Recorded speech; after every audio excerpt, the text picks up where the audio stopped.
То же самое касается, если мы сравним Беларусь со странами ЕС, да, вот Беларусь, вот здесь третья точечка на этом графике, мы видим, что по сравнению с среднем в странах ЕС у нас индекс минус 26, да, а в Беларуси минус 15. То есть белорусы более позитивно настроены, потребительская уверенность гораздо выше, чем в среднем по ЕС. И буквально считанные страны ЕС, хотя тут уже тоже начинает намечаться позитив, в отличие от прошлых замеров, буквально в считанных странах ЕС этот индекс выше, чем в Беларуси. В частности, хочется отметить Литву и пошутить про то, что, возможно, это белорусские мигранты the Belarusian diaspora is actually creating a better mood Что касается того, кто у нас больше всего улучшается, ну, в общем-то, улучшение этого индекса, оно прям буквально по большинству групп происходит, да? То есть те ухудшения, которые мы видим, они очень незначительные, обычно происходят в таких маленьких группах, что говорить об их статистической значимости не приходится. То есть вот это улучшение индекса, оно всеобъемлющее, да? Все люди согласны с тем, что жить экономически им становится немножечко лучше, позитива впереди они видят немного больше. И если мы посмотрим на компонент будущего страны, это зеленые точки на графике, ну, тут у нас есть традиционные наши оптимисты, они меняются от раза к разу, это в первую очередь самые большие оптимисты, у нас люди, работающие в сельском хозяйстве. Вот, что характерно, самые большие пессимисты, это айтишники и финансисты, да, это очень интересное отраслевое разделение, соответственно, в Минске тоже больше пессимистов. Вот, ну, традиционно среди оптимистов еще выделяется молодежь, которая смотрит в будущее позитивно настроенной. Ну и почему-то у нас оптимисты из раза в раз, из запроса в вопрос, то есть это такой стабильный, видимо, показатель, они у нас обитают в Могилевской области. Ну и последнее, мы спросили у людей по поводу того, как они относятся к вот этому самому усилиям по заморозке и последующему контролю цен. И оказалось, что отношение в целом очень положительное. Да? То есть более 63% респондентов считают решение о заморозке цен правильным. Да?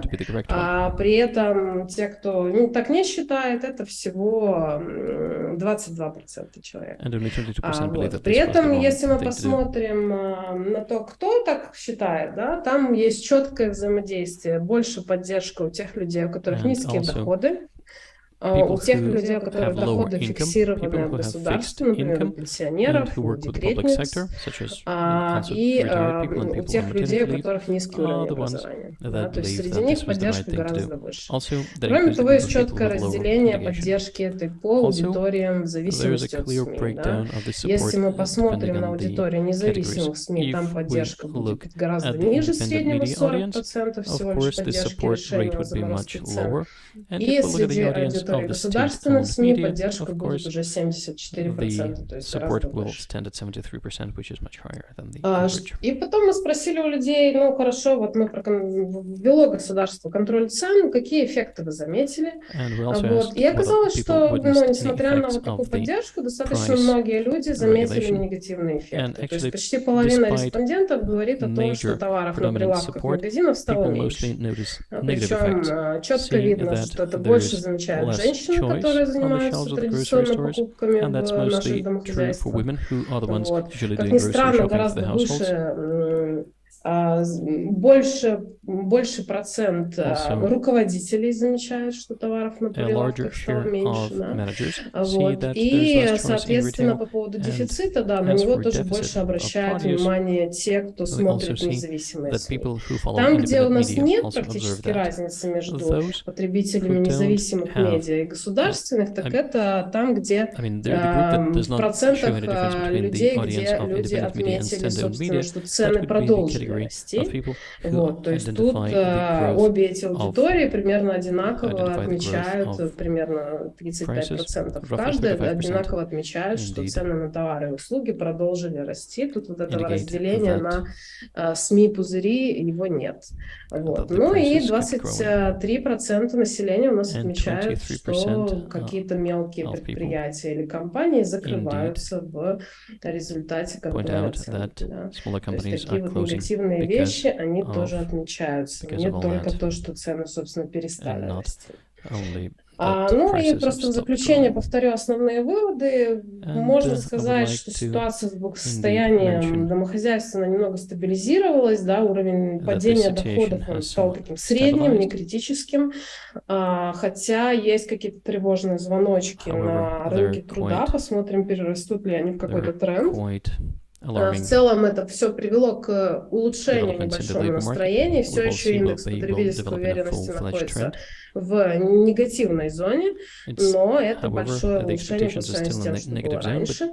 Вот. Ну и надо сказать, что решение по контролю цен оказалось очень популярным, даже несмотря на то, что половина респондентов говорят об отрицательных последствиях. У меня все, и я думаю, что вопросы мы будем принимать потом, когда все будут.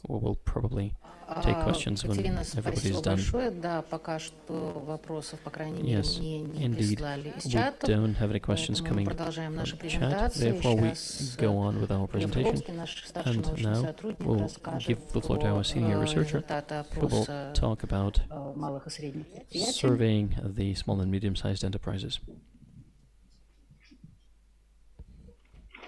Тут какой-то технический вопрос. We're having a technical issue here, no?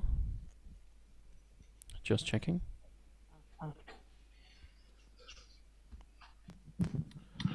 Так, спасибо за слово, спасибо всем пришедшим, спасибо Екатерине. Ну, сейчас мы посмотрим на другую сторону нашей экономики, собственно, на фирмы и производители. У нас в Беларуси, как известно, есть два типа оптимистов. Первый тип — это Роман Головченко, и второй — это, собственно, фирмы и производители. Вот сейчас Роман Головченко мы не опрашивали, сейчас я вам представлю опрос фирм. Слайды только.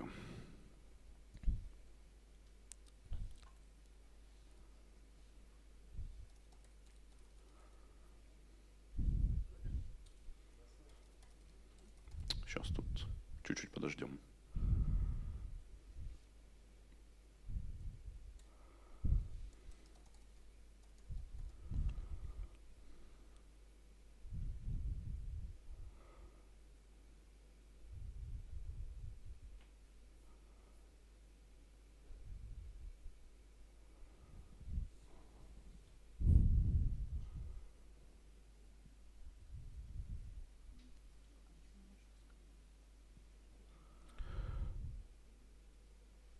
Ну, так, пока тут слайды готовятся, давайте я начну с предисловия. Предисловие заключается в том, что мы doing a brief intro. The intro is basically that we surveyed the small and medium-sized companies. Да. Мы опрашиваем менеджеров и собственников 300 малых и средних предприятий. Мы делаем это пропорционально и разделяем всех на 4 индустрии. Первое — это промышленность, второе — строительство, третье — это оптовая розничная торговля, и все остальные мы запихиваем в четвертый раздел. Данная методология основана на анкете ОСР, и мы делаем ее так, чтобы она была сравнимой so that it's comparable to the SME surveys done by the IPM Center in 2020-2021. If somebody is more interested in indices that we produce, they are similar to the Purchasing Managers Index. This methodology is well known and described, and the main thing to remember is that when this index is at 50, it means that nothing's happening, and above 50 it means that there's a positive development, and under 50 it means that there's a negative development. In this slide, we have the aggregate indices, while previously our entrepreneurs were talking about negative developments and are retrospectively negative in their evaluations, and still they are optimistic about the future. Nothing changed since the last gauging. Most of the respondents, or almost all of the respondents, are basically saying that it should be better going forward.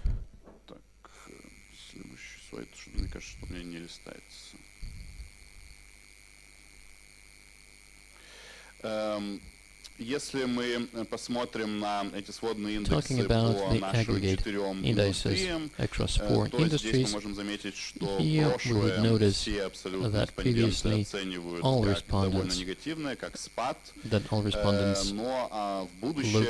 at the past as a negative development, and while expressing cautious hope that everything is going to be better in future. The only category that reports that there is contraction in the industry right now are people in the construction business, and the construction business is different from other industries that we identify in a way that they are very consistent about their responses. So we see problems in construction in macro statistics, and we see issues in construction in labor market, because that's the industry that's contracting quite heavily, and also people in households respond the same, and the owners and managers of the companies indeed are saying that everything is bad, and that's the only area that has a negative outlook going forward. Of course, we have not singled out the IT industry, because something similar might indeed have the same outlook, because it basically is the directly compatible industry, because they indeed have a negative development in either macroeconomics or labor market. When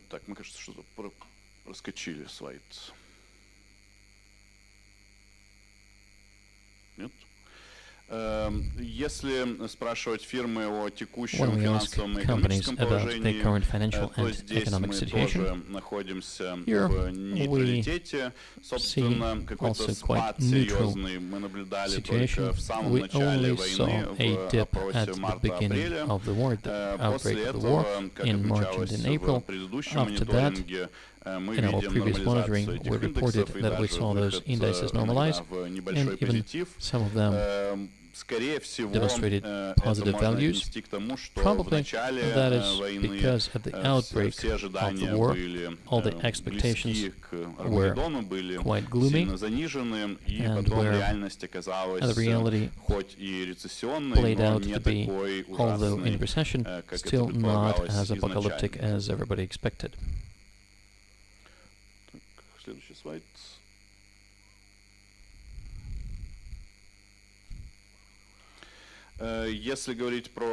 Talking about the expectations from the future, the economic expectations are that not much is going to change. So basically people are saying that we'll go with the flow and stay where we are. And in terms of the financial situation across the next 3 months, our respondents expect a minor negative development. Probably this is because everybody's still not sure what to expect of the price regulation. При том, что, собственно, и настоящее, и будущее большинством респондентов лежит в нормальной плоскости, они ожидают, что не будет никакого улучшения, и даже отвечают, что сейчас все не так плохо. Если спрашивать какие-то конкретные вопросы, то по конкретным вопросам часто мы оказываемся в негативе. Quite often these specific questions would yield negative responses. The same for instance, goes for the production and sale index. We see a drop in that index, but the difference of that index and the aggregate index is about the present, because most companies report a major drop in production and sales these days. However, they believe that the economic situation of the companies is in the green. The future is also perceived as something that might deteriorate while still remaining in the neutral category. I also wanted to talk about employment. As opposed to the households, companies don't feel nervous about the employment. They don't see any changes. Probably the representatives of business would turn out to be correct. They know that employment never responded in a major way to business cycle, because people would rather take salary and wages cuts rather than quit their jobs. So basically, we see that this index is not changing in any meaningful way. However, the biggest changes in our index are price changes, and while at the beginning of 2020 the inflation expectations of both households and companies spiked and were equally high, currently this novelty of manual price freezing and regulation has had its impact on the companies' expectations. And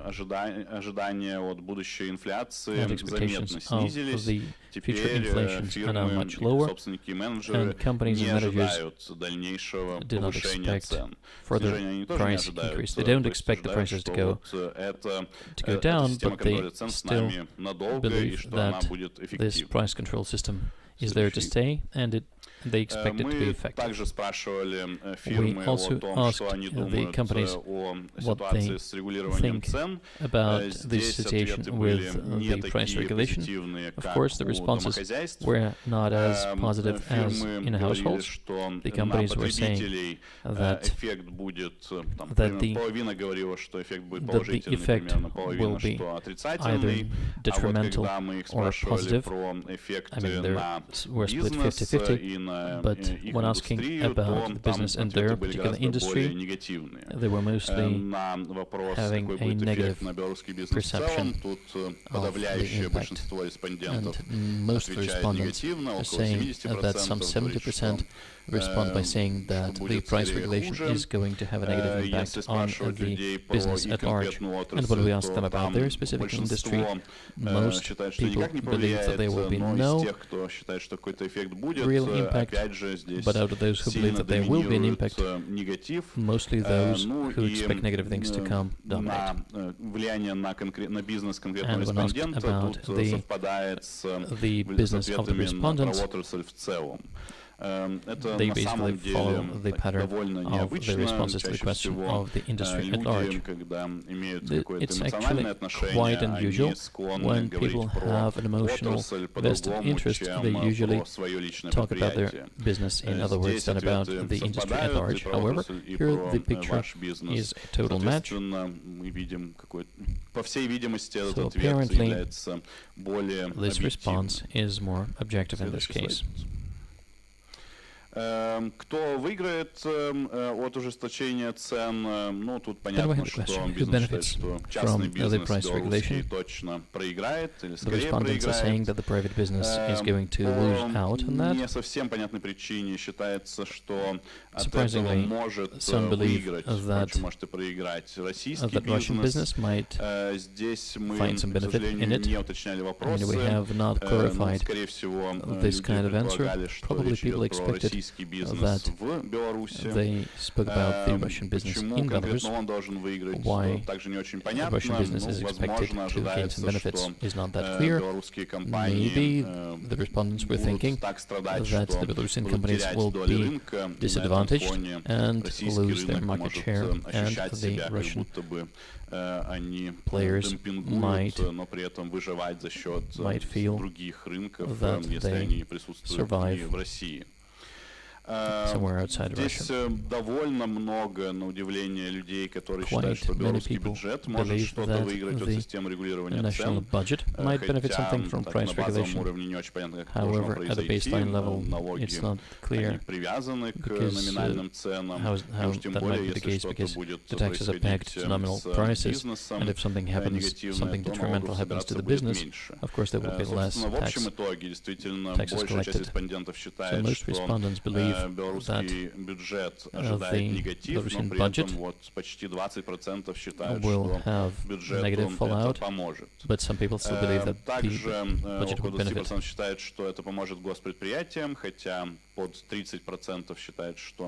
Also, some believe that this will be beneficial for the state-owned enterprises, and the respondents believe that the private companies that will enjoy preferential treatment by the state will mostly benefit from the price regulation. If indeed there are some companies like that, they are likely to benefit, but the question is, how many such companies are there?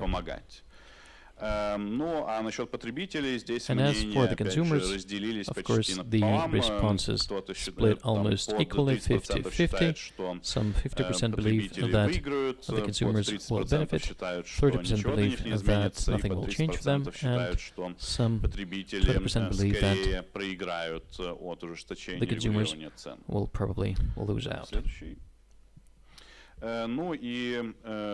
And this is the penultimate slide. Is all about risk assessment. Currently, and as always, doing business in Belarus is considered to be risky. On a 5-point scale, it's somewhere between 3 and 5. But the interesting trend that we've been observing recently was that the business believes the degree of risk when running business in Belarus at an ever lower level. So we saw that when risks went down, we saw that in our August survey, and we thought that this was because the situation turned out to be not as bad as everybody expected at the breakout of the war. And now, maybe because of the price regulation, and maybe because of other novelties, this trend somehow froze, and the risk perception is now maybe more astute, but not too much, still not as high as we had it in 2020. Now, access to finance is an important element for the business. Currently, it's not as much an issue, and we're back to the levels of November and December of 2021, when the access to finance improved because of the foreign trade miracle that Belarus had again, and the situation improved even compared to the August this year. Next slide. As for barriers, indeed, we ask the business what main barriers there are, and compare that to the responses that they provided 2 years ago. Well, previously, the main barrier used to be everything that related to instability. They quoted volatility and instability of macroeconomic policy. Well, currently, at the forefront of their responses is low demand. Katerina talked about that. She said that the households feel more confident and feel good about their income over the next 12 months. But however, the businesses are not yet there, and the stagnation of the demand is gauged at the same level as 1 year ago. However, businesses are still distinguishing between the sanctions and the impact of sanctions, and they call the impact of sanctions as one of the main barriers, including difficulties with inputs, materials, logistics, and issues with finance. However, the sanctions themselves, only 5% would call a problem in its own right. And to summarize, I would like to present you the dashboard that shows us that we're still in the normalcy and the risk level gauged against our period of 2020 is still low, although a bit exaggerated, and the business remains optimistic about the future, thinking that the recession would most probably not aggravate, and we're basically expected to remain in the somewhat neutral, stagnating situation. However, the price regulation is perceived by the business to be not as a positive development as the households think it to be. Thank you, and we will definitely take questions later. And now I give floor to Dmitry Kruk.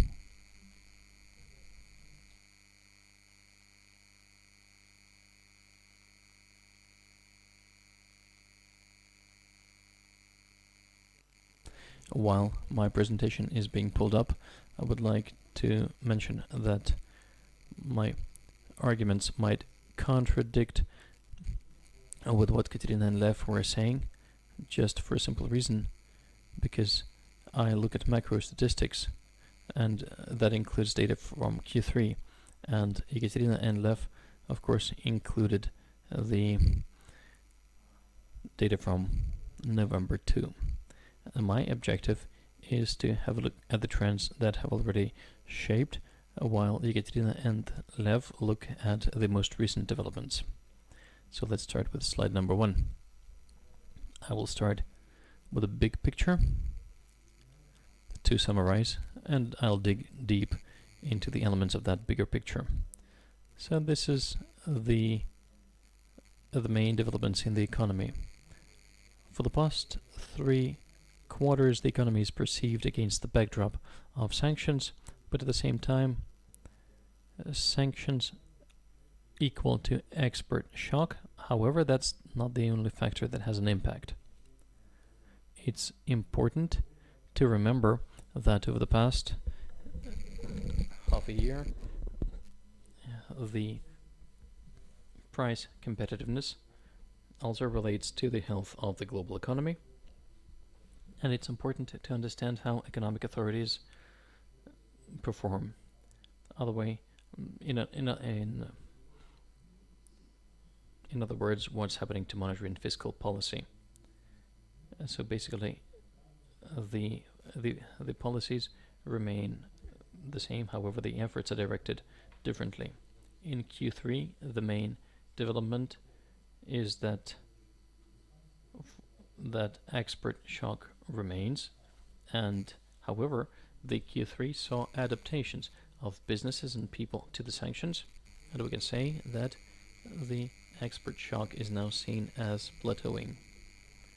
So we cannot say that it has been fully managed. However, the most acute stage is already behind us, and over the past few months we have been seeing a stepwise stabilization. Another important factor for the recent quarters is price competitiveness. Most likely it's currently at its peak, and in recent months, in September, outside of Q3 in October, we see that the trend reversed and price competitiveness is shrinking. Now, the health of the global economy that has a vicarious impact on the Belarusian economy is also detrimental, and in 2023 it will become an important impulse. The most interesting thing is the monetary and fiscal impulses. However, when we gauge monetary pulse, we can have some access to the data because the banking statistics is available. The National Bank is very persistent in generating the monetary pulse to kickstart the economy, to kickstart additional economic activity.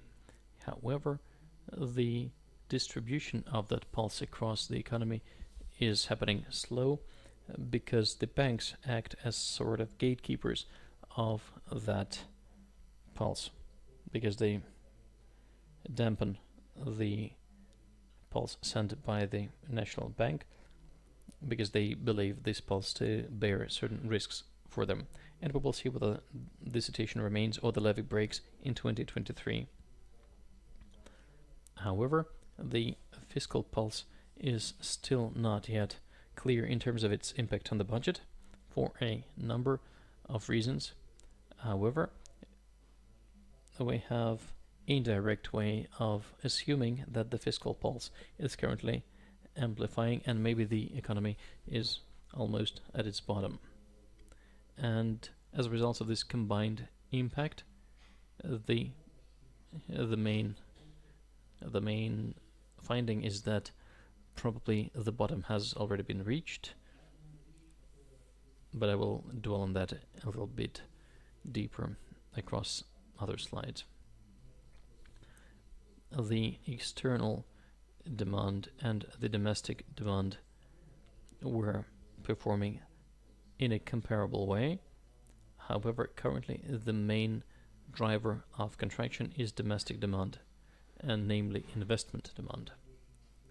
Another important aspect that our colleagues have already touched upon, and I will mostly speak about before the regulation of prices, was that inflation slowed down substantially even before the introduction of regulations.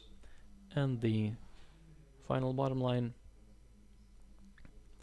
in Belarus, the situation is that the fragile sort of financial stability remains. And then I will now unpack all these main findings in terms of visualized figures. Or one more thing, rather, to summarize. If we have a bird's eye view, not being limited to Q3, and have a look at the midterm perspectives,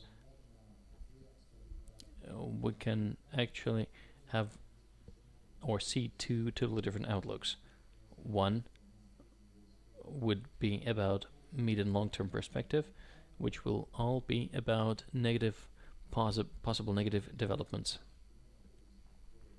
So we're probably in deep recession, and this recession is not yet managed, and we are going deeper and deeper, and in long-term and mid-term perspectives it's going to be even worse.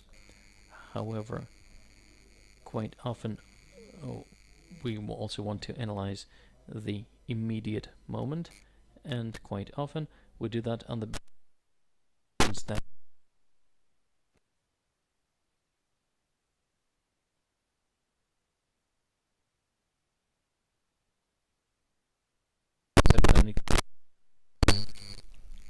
so this sort of positive connotations is also there to be found. However, probably the developments were, or the reaching for the rock bottom is almost at its end, and maybe the rock bottom was not as deep as people expected it to be. Like I mentioned, the figures and the findings that I present here are based on the developments that were before the introduction of the price regulations, which is why the households in my figures feel better. Now let's visualize the main trends that I mentioned. In this chart, the blue bars are the growth rates of GDP quarter on quarter. in simple terms, I basically say that these blue bars are the immediate velocity. If you basically look at the speedo, you know how fast you're going. While the yellow line is what's happening in year-on-year terms, because the Belstat produces the figures in an aggregated way, in a different manner. And on the one hand, we see that the recession is there, so the blue bars are in the negative plane. However, the drop rates are lower. And if we superimpose that on the level of emission, we would see that we are digging deep, but not as deep as we did in 2016. And definitely not as deep as it was in Q2. And also, if we look at the context, the peak was at Q2 2021, and currently we're losing some 7% of production. And basically in terms of our income, we're back to 2015 and 2017.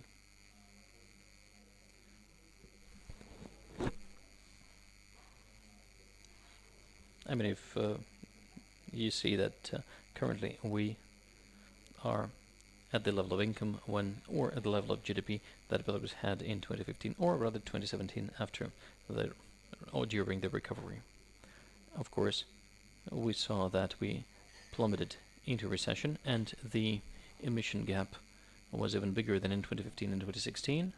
However, the peak that the country was able to reach after COVID in 2021, and since nobody got accustomed to that peak, basically makes everybody feel that we are at business as usual. For instance, business as usual dated at 2018 or 2019. Another important thing that was visualized across Q3 was that external demand stabilized. These trends were observed already in Q3, and they strengthened in Q3. However, the domestic consumption or the domestic demand is on a slump. So the domestic demand is what pulling the economy down. And it's important here to see the difference as opposed to the period of 2019, when the economy was not growing, but the domestic demand was on an upward curve, and there was a general positive feeling about the developments. So when we were gauging the households, everybody believes that 2019 was the period of growth, even though it was happening only because of the imbalances. Now the imbalances are in a different plane, so the domestic demand is now contracting. But it's contracting not because of the consumer demand, but rather because of the investment demand.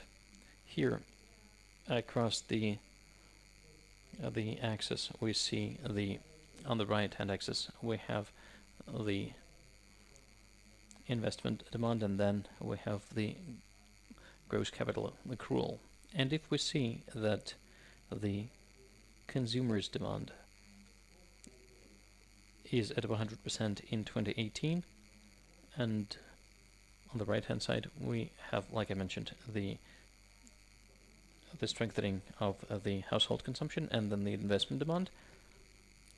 And if we look between the peak value and the most recent value, the difference would be of around 6%. However, the peak period was a short-lived one, and in terms of the consumption, we're back to the end of 2020 or beginning of 2021, which is not perceived as a tragedy, especially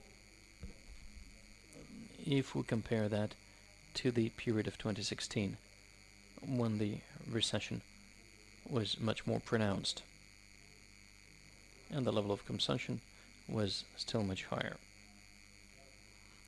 So the contraction of the consumer demand is there, but it's not as big, and it's not as pronounced. However, the investment demand, here we have a total collapse. I don't know, say for the better word, it's basically an avalanche. And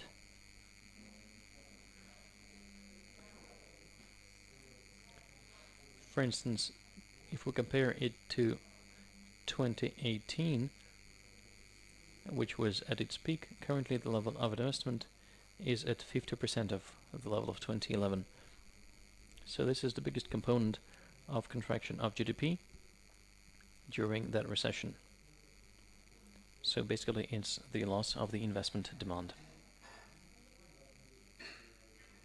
Another important thing that I already highlighted is better visible in frequency data. I believe that monthly figures are not reliable to go by. However, if we need to smoothen out the curve, we can indeed use the monthly data. And at the end, you see sort of rounding up, which basically means that we're almost at rock bottom. And for the situation of normalcy, we could say that this is a substantial predictor, a good signal that we're almost at the end of it. And it's most likely to be the case, but there's an important caveat. As long as everything remains stable with export. However, everything across the 5 or 6 months of the recent period, everything seems, well, I wouldn't say not bad, but partly the export shock was dampened. I'm looking at the physical volume of export because it's much more important for the macroeconomic indicators, and I also superimpose the main events that contributed to that. Let's have a look at the next slide because it's easier to unpack. In blue, we're looking at the values of the physical export volume as compared to the peak value of 2021 to one specific month when we had the historic peak of physical export. The gray line is compares with the annual average of 2021, and then the orange one is the one compared to the annual average of 2019, which used to be considered the sustainable value of export. So we see that the export shock has been mitigated, but it's not yet fully blocked. If we look at the orange line, because the export in 2019, I believe, to be something similar to sustainable level, which previously was considered as something that Belarus could be reliably exporting. So we are at 65%, while we used to be at around 65% of that value. Now we are at 80% of the sustainable export level, which means that we are not yet there, but we have bounced back from the rock bottom. I mean, how sustainable is this recovery? Well, probably, I'm getting ahead of myself, but that's probably the main question for 2023. In Q3, this recovery was underpinned by two factors. First of all, the improvement of the situation with export of petroleum products and potash fertilizers. Maybe in Q&A I will actually talk about that. But I believe that another important thing that we keep omitting is that the price competitiveness hiked So nothing that's commodity related and nothing that's potash related. This factor is the main driver.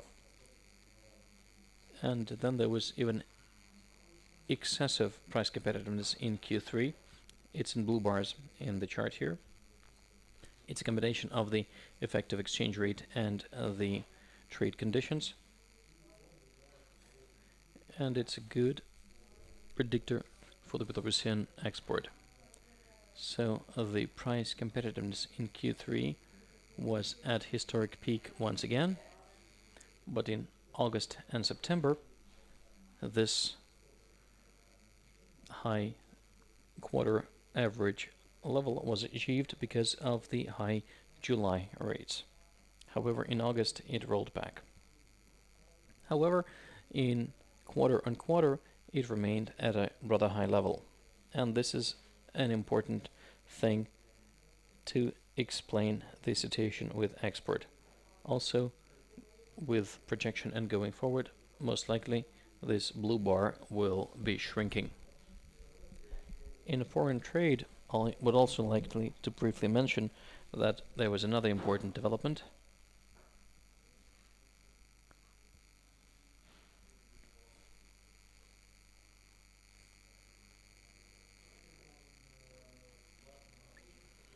Another important thing that I wanted to mention is the import dynamics.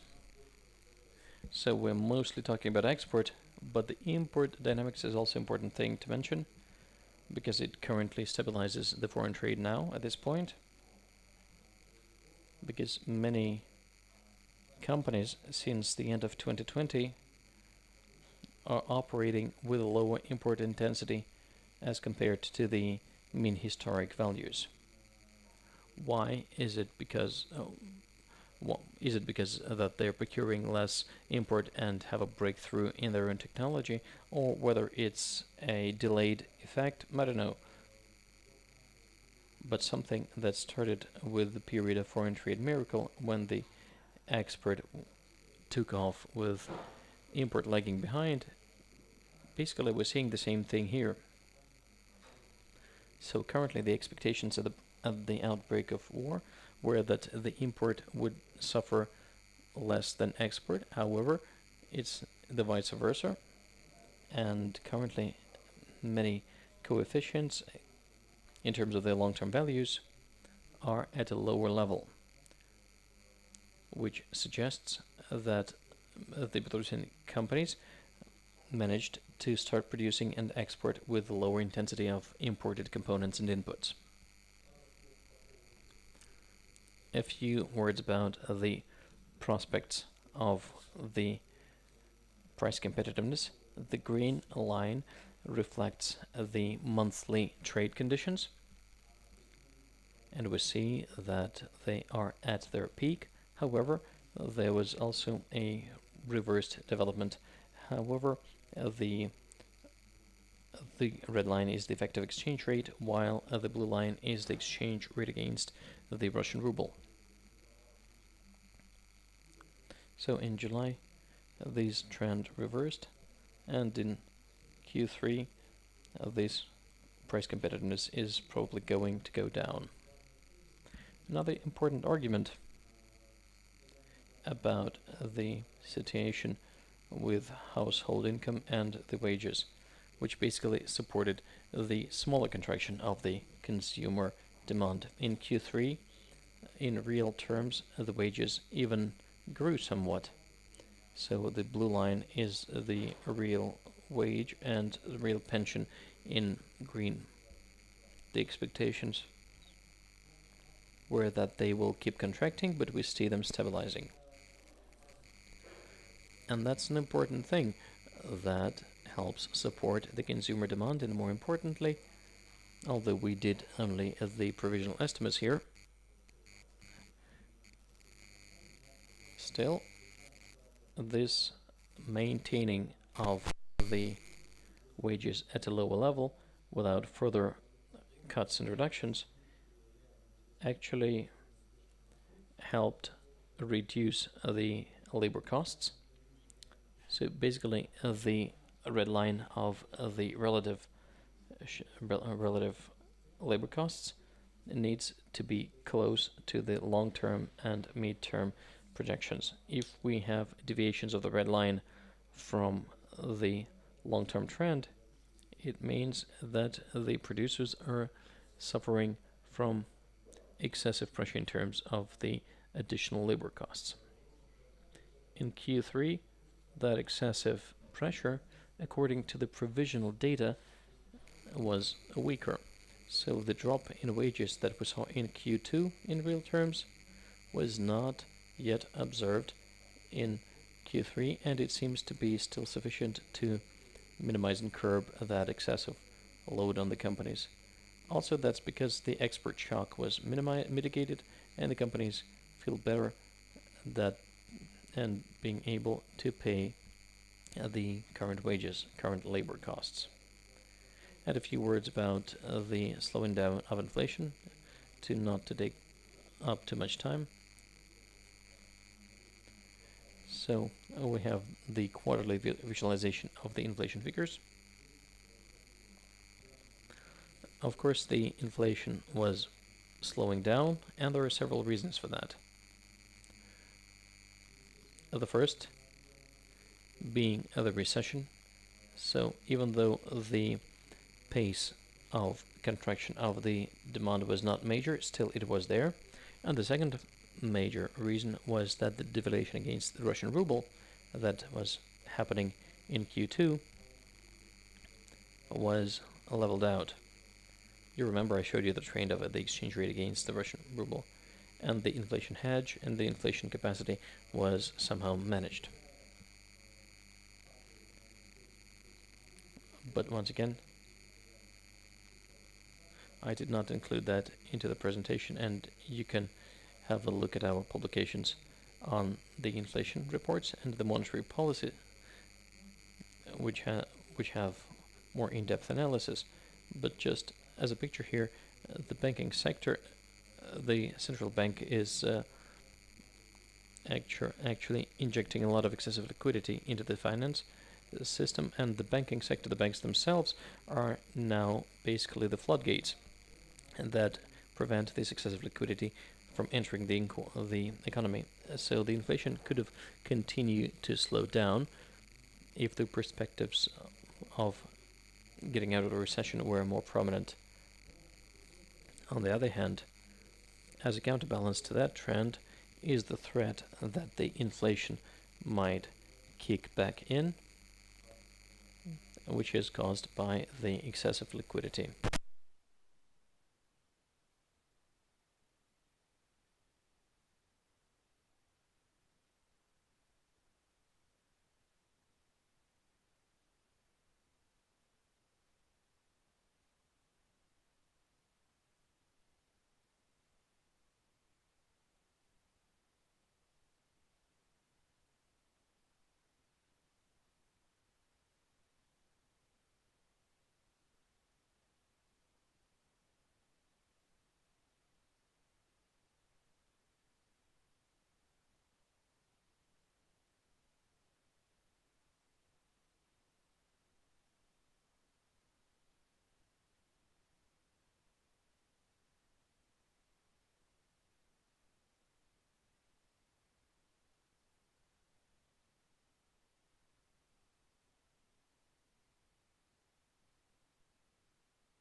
extent, yes, I might bring back the slide that I was showing.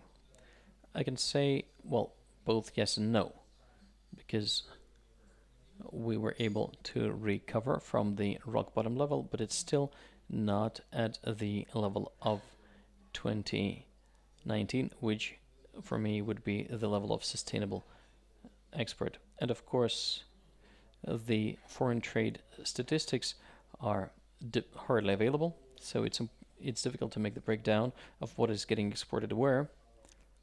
And the main new market is the Russia. Whether it's a new market and whether this was the desired destination for reorientation.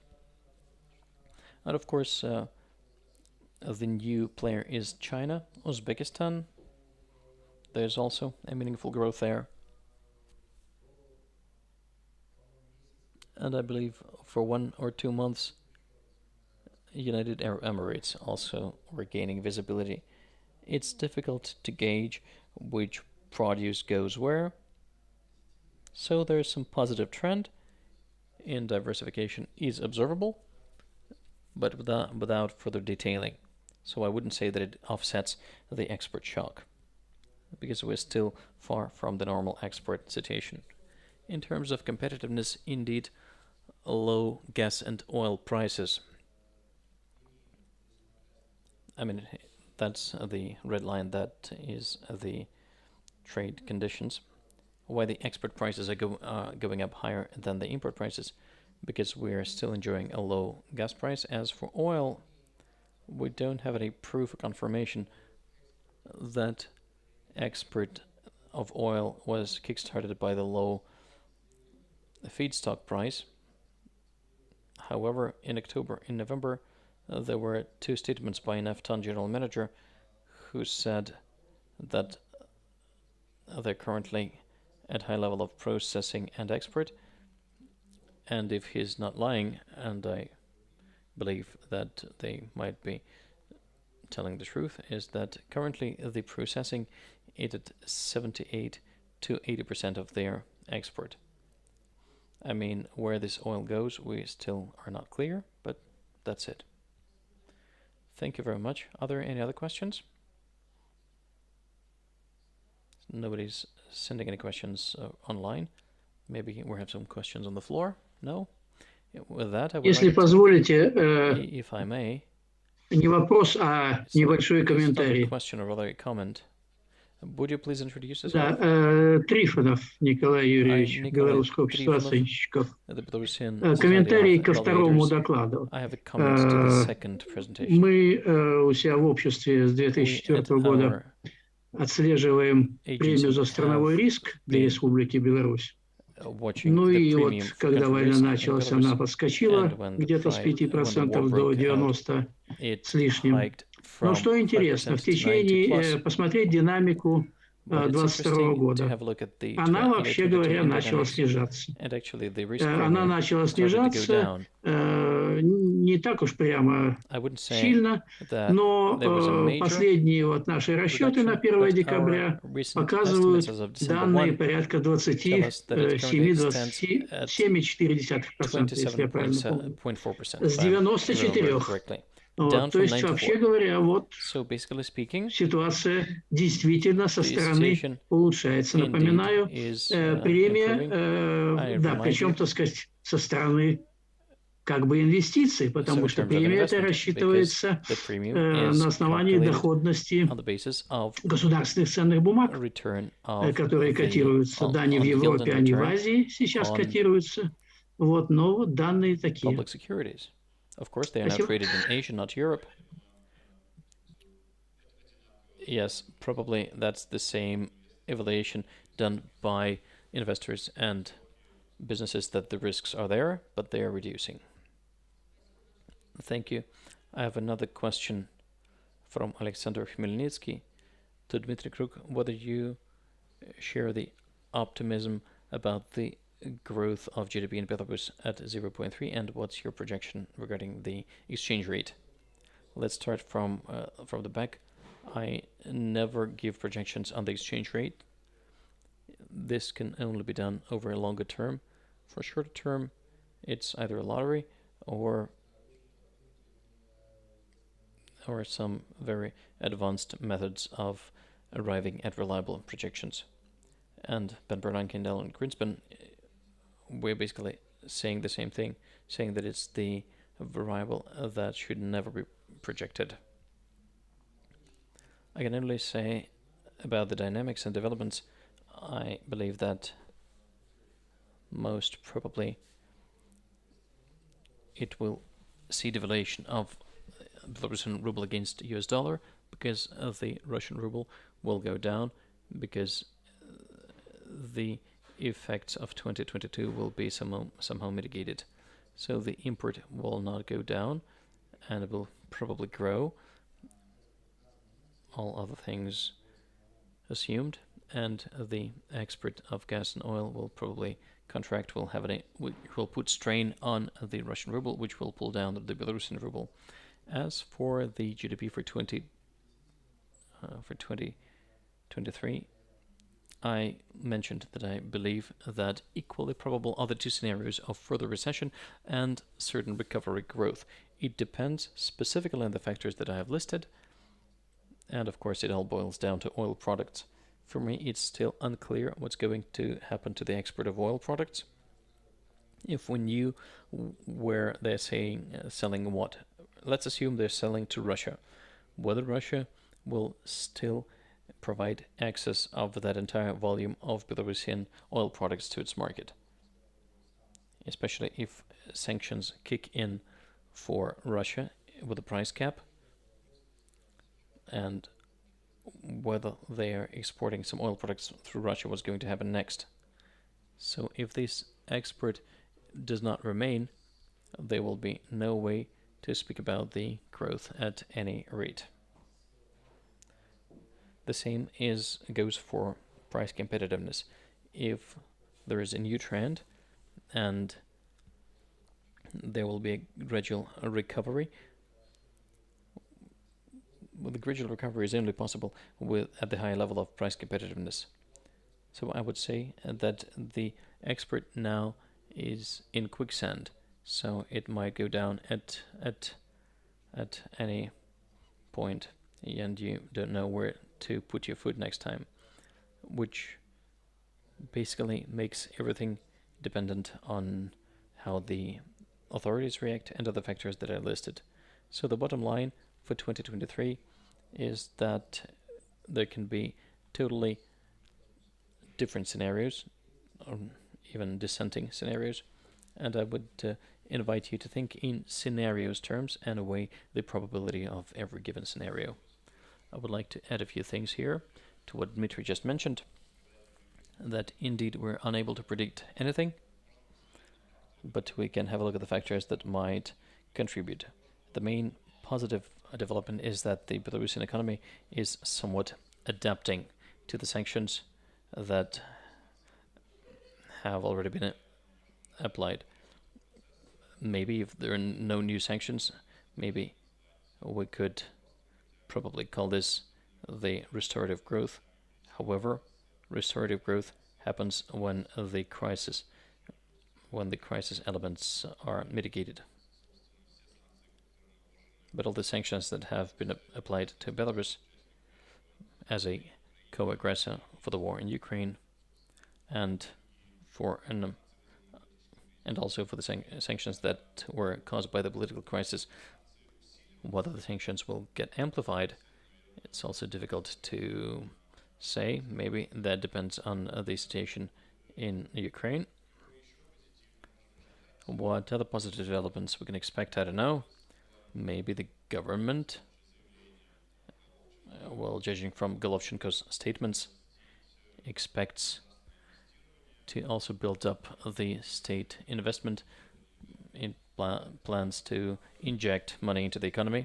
That actually does not bode well for the plans of the National Bank to curb the inflation. But we know that in short term that works, that could work. You could print a lot of money, or you could build up the public investment by 22%, and then in 2023 the economy will have enough money to process. However, that's unsustainable growth. That's usually followed up by dips in production, but theoretically, this can be expected, and we've seen this happen many times in history of Belarus. Thank you. There's another question that came in, which goes to Katerina.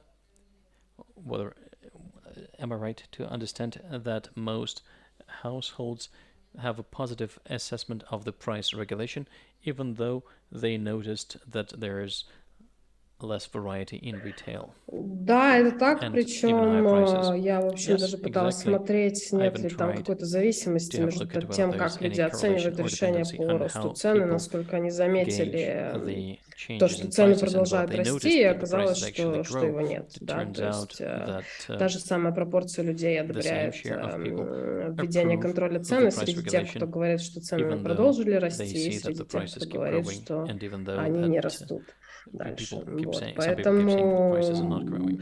Поэтому я думаю, что это естественная I believe достаточно it's a реакция. quite Думаю, natural что reaction, если в самой капиталистической прозападной and стране even мира in на фоне текущей even инфляции a most объявить capitalistic контроль цен, это country будет популярно, in к the West, сожалению, среди большинства if населения you мира. introduce price Вот. control, Даже that would be несмотря на то, still что, quite a как мы popular знаем, public она measure, нормально не even работает. though we know that it's never efficient properly.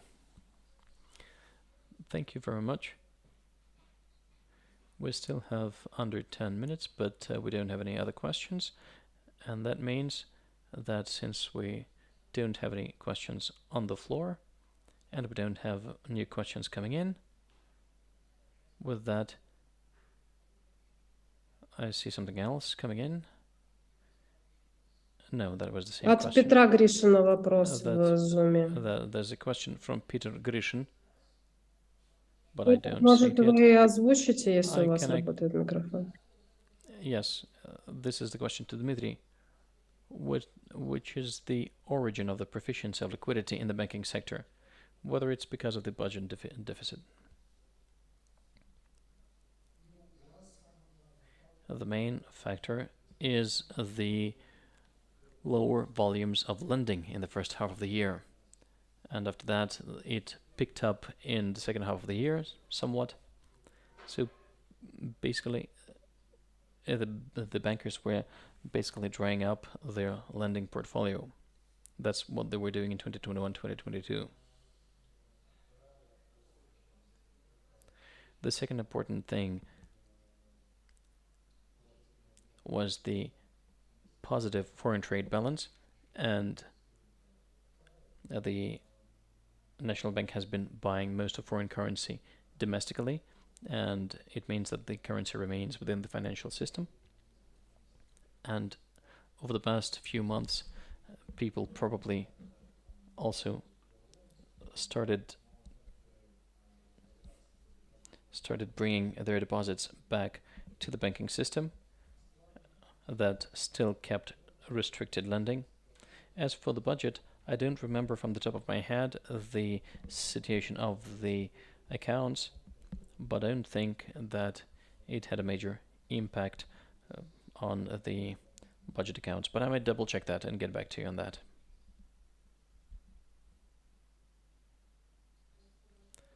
Thank you. And I guess that's it for us in terms of questions. No other questions coming in. Yes, no questions. So with that, we will wrap it up. Thank you very much. I thank the speakers. I thank everybody who showed up, who connected. You're always welcome. So see you next time. Take care.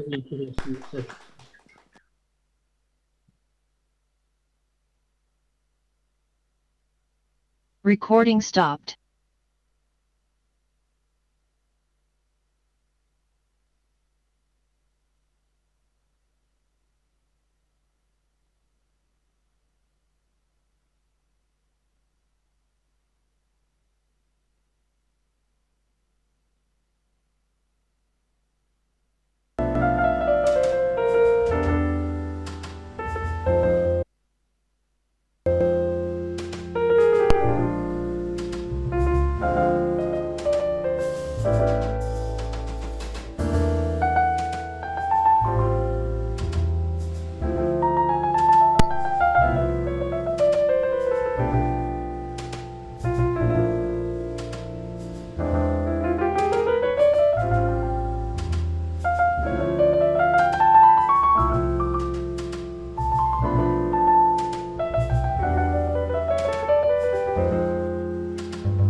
you.